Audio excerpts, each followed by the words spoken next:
Lin Yutang, the famous Chinese philosopher, wrote, "We do not know a nation until we know its pleasures of life, just as we do not know a man until we know how he spends his leisure.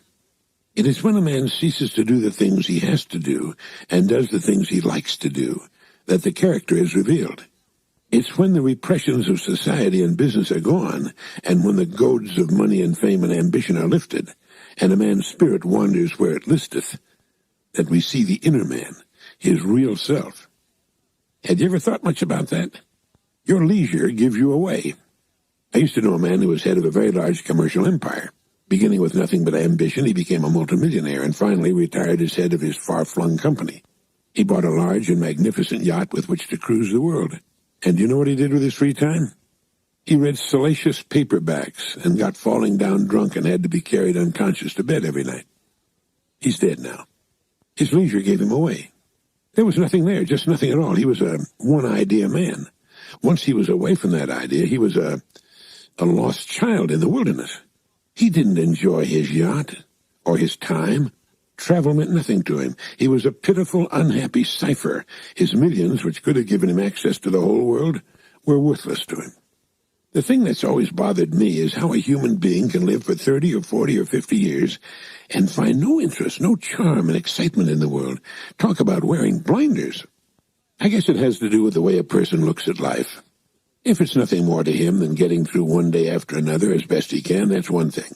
But if he's searching for meaning, well, that's something else.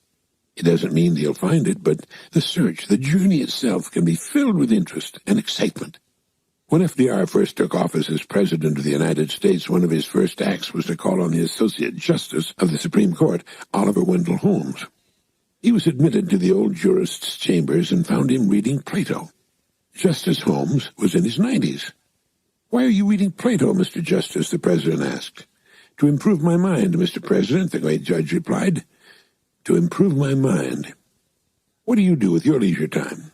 It's a good idea to examine carefully this important segment of your life. It exposes the real person, but not the finished person. We can change. We can, like Justice Holmes, still be growing and improving our minds at 92. I don't mean we need to read Plato, although it's an excellent idea, but to find fulfillment, meaning, and interest, we need to grow towards something. When we stop growing, like my millionaire friend with a big yacht, we get sick and die. We may stick around a few more years and go through the motions, but for all practical purposes, we've really ceased to live. We do not know a man until we know how he spends his leisure.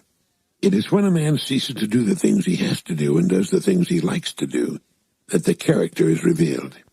It is then we see the inner man, his real self.